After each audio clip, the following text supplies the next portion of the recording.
But in regards to the man and woman relationship, I think he's going to say, man, you need to return to that state of virility, that state of strength, that state of power, that state of taking your position as man. Women, you need to embrace the role of who you are and what you were created for, that child rearing aspect that man can't do. Man can't own that like you can do, and I think he would believe in that. Gentlemen, what's going on? To paraphrase Nietzsche, he said, men loves two things, danger and play. So, what better than woman to be man's most dangerous plaything? This is the Better Man channel, where we choose to understand what it means to be man in today's current climate. How do we navigate the courses that have been laid before us? How do we overcome that emasculated state that society would impose upon men? How do we become better, free, sovereign men? Nietzsche and women. Beautiful, right? Nietzsche, one of my favorite philosophers, my favorite author of all time. And women, God, who doesn't love women and what they're about, right? Nietzsche was this life-affirming man. He wrote about this Ubermensch. For those of you that are unfamiliar with that, this Ubermensch is would be translate into a Superman, but often we think of Superman, the caped hero, so it kind of translates into this overman, this man that has this will to power, this will to be better. He's kind of the modern day Sigma. He doesn't have to follow the course of everybody else. He follows his own path. He's always seeking to be better, more noble, more capable, stronger, more equipped. This badass man, if you will, that marches to the beat of his own drums. And so Nietzsche's this life-affirming man that says yes to all things. Bad, good. How can it make me stronger? That opposition is there. That resistance is there to equip me to become more capable. So I believe Nietzsche in modern day would look at this division between men and women kind of as an opposition, as an adversary, a worthy opponent to make me stronger, this give and take back and forth, almost like the yin and yang we often hear sometimes in the dynamics of the polarities between man and woman. And you may say, well, Nietzsche didn't live in these times. He doesn't understand. But I believe Nietzsche would have a grasp on that idea that opposition only makes you stronger. And I think he would look at modern times and see, okay, well, what can we do? He was said that he was that philosopher that brings a hammer to philosophy. I think he would bring a hammer to this situation and say, how are we going to beat out the deformities and deficiencies of this and carve out something that's actually sustainable? He recognized that men were these strong, virile providers, protectors. That was their innate nature. So they're out there in that logical sense, performing, providing, protecting. And he's aware that women, while being the weaker sex physically, had to begin to use those manipulative, keen, acute thoughts to kind of get what they want, that opportunistic level that we see today in a large proportion of women.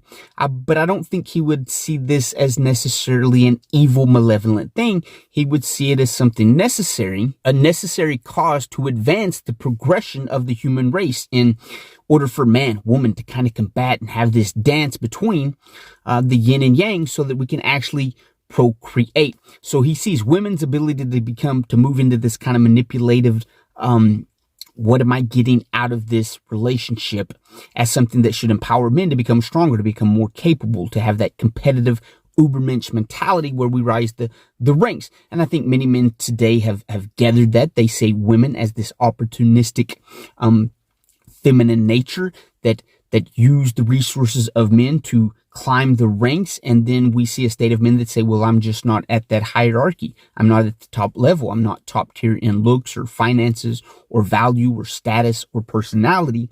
And in which the life-affirming Nietzsche would say, get better. The will to power, to have this ability to overcome self and the limitations thereof. And that's the ideal of his Ubermensch. We never point fingers or blame, even on genetics. And that's the rebuttal of a lot of men, in that, okay, I can only do so much in the gym. I can only do so much financially. I can only do so much status or personality. There's these genetics that hinder me in achieving the status that I want. And again, I think Nietzsche would say, we need to avoid any man that sees woman as enemy. And the ideal here is that a large proportion of men are average looking. And I think that's a cop out to say everybody's a Chad or Tyrone, as the saying goes.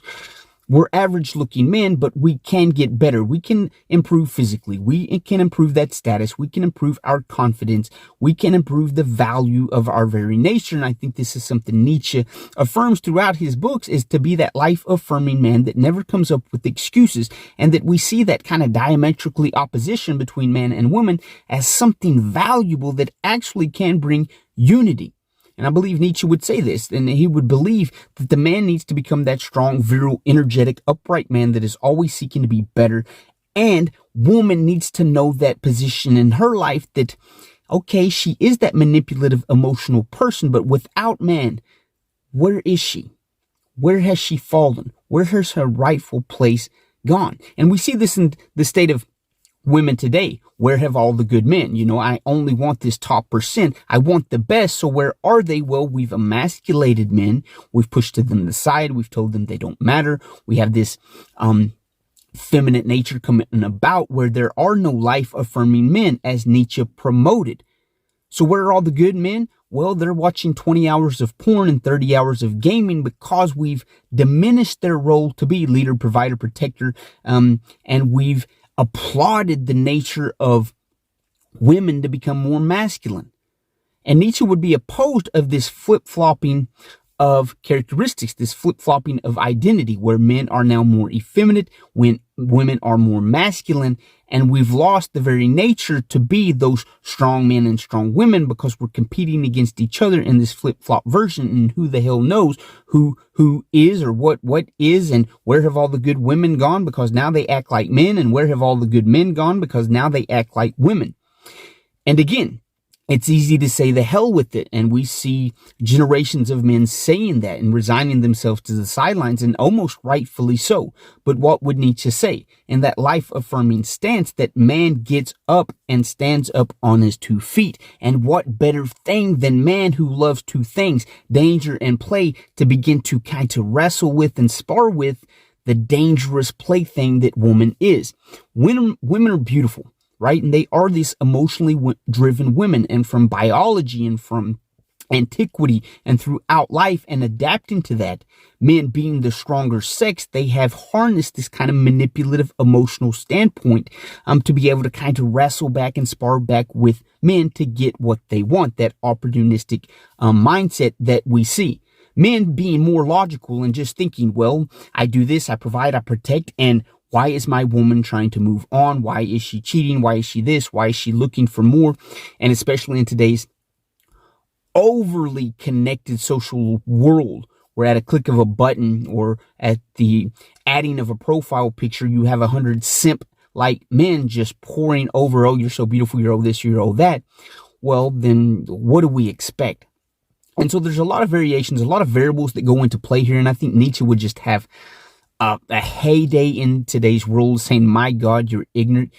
He talks about the last man, and thus spoke Zarathustra, this last man representing kind of this just dopamine herd mentality. Just give me my next fix, my next dopamine rush. And oh, no, we don't have to do anything great. We don't want to think outside of the box. Just tell us what to do and we'll be fine. And it's this herd mentality. Just tell us what to do. Give us a new social media account to follow. Let me follow them. Let me click here. Give me a large pizza and give me this large Mountain Dew. And let me just consume. Teach me how to be a consumer. Feed me. And I think he would just tear that apart and just call a large majority of us weak, right? We've all fallen victim to that. But in regards to the man and woman relationship, I think he's going to say, man, you need to return to that state of virility, that state of strength, that state of power, that state of taking your position as man. Women, you need to embrace the role of who you are and what you were created for, that child rearing aspect that man can't do. Man can't own that like you can do. And I think he would believe in that traditional sense. And I think many times the argument be, well, Nietzsche's the kind of this nihilistic, pessimistic guy, but I think more so he's kind of this existentialist, where he's saying this free will power of you to create. You create your own life. Yes, there's hardships and there's difficulties, and that woman will cheat on you and she may have that opportunistic mentality, but hell yeah. Let me lean into that resistance because it's going to make me stronger. It's going to make me more equipped. And he was also a man that he lived a life of solitude himself, and he might have had a heartache with one woman or so, and some heartbreaks in there. And so he's in favor of solitude and celibacy, and that fact that a man needs to kind of steer away from that when he's trying to think or put together his thoughts or his life maxims or his very direction. Be celibate, steer clear of that. And I think in regards to this generation, I think more men need to embrace that. Not that I'm done with women. As Nietzsche said in his life-affirming manner, any man that says the woman is enemy, we should avoid him, because in reality, he's saying I'm avoiding the hard things. I'm avoiding opposition. I'm avoiding the resistance that's actually going to make me stronger. And so I believe he would say, we need to get back to the basics. We need to get back to the traditional. Yes, there are moments where we need that solitude. And maybe there are times when men need to step back and say, hey, woman, if you're looking for all the good men, we're going to step back and see how many men you can actually find that will treat you good, that will be those providers and protectors that your nature and inherently you long for. But you've become more masculine. Men in general have become more emasculated. We see that in the lowering of testosterone levels. We see this in just the very nature, the rejection of life, right? Men are just kind of saying, no more. We're not going to stand for that. And women are, yeah, that's what we thought. Toxic masculinity, it's done for. It's overturned. All you little soy boys go home. But then they're left at the top in that masculine state saying, well, where have all the good men gone? And we can point fingers in both directions. A lot of men have just surrendered their sovereignty. A lot of men have just said, it's too hard. I don't want it.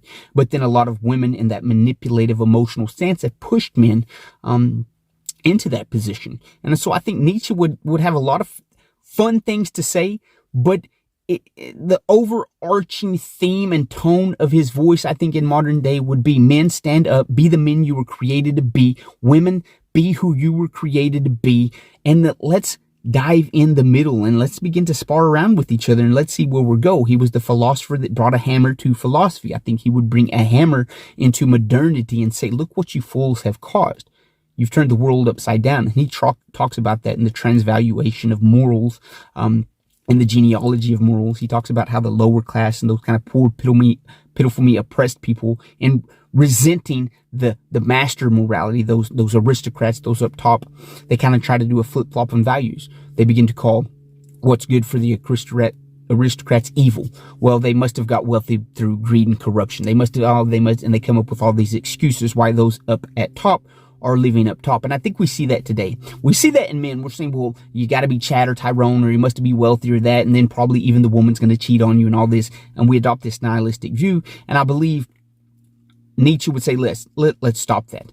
Men were logically, let's step up and be the men that we were created to be. And yes, there may be a temporary removal from that chaos, that nonsense. But in doing so, let's become stronger, better men. Let's not digest 1,400 hours a week of content berating women. Push them to the side. Be a stronger, more capable, better man. Determine your life course. Don't let them determine you. And I think he would say to women, listen, you're missing out on something very valuable. And that's a strong, virile, providing, protecting man.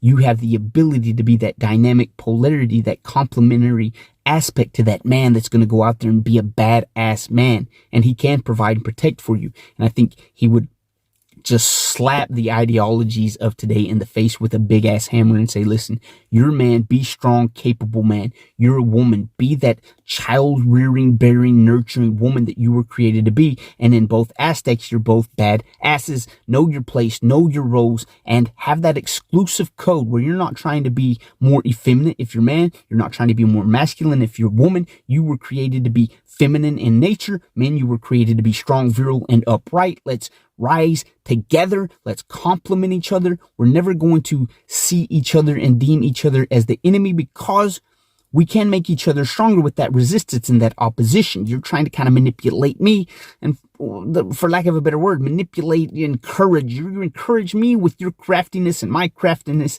and it only makes you stronger and more able. Let's learn, or let's acknowledge, okay, there is a game. There is some different dynamics in our relationships, and let's begin to foster that in a healthy way and not a negative way where we see each other as enemy, and men are left saying, well, where are all the good women gone? Because they're just all kind of these thirsty thoughts looking for the next level up. And then all the women are left with all the good men because, well, they've kind of resigned themselves because you're always moving in that manipulative fashion. Let's come together. And I think Nietzsche would say, man, man, woman, woman. Let's get back to the traditional sense of becoming badasses together, because that's what preserves the human race. And at this rate, we're seeing a collapse not only of man, not only of woman, not only of relationship. We're seeing a collapse of the civilization because those two bring that together. I love you guys. I respect you guys. You'll hear from me next episode.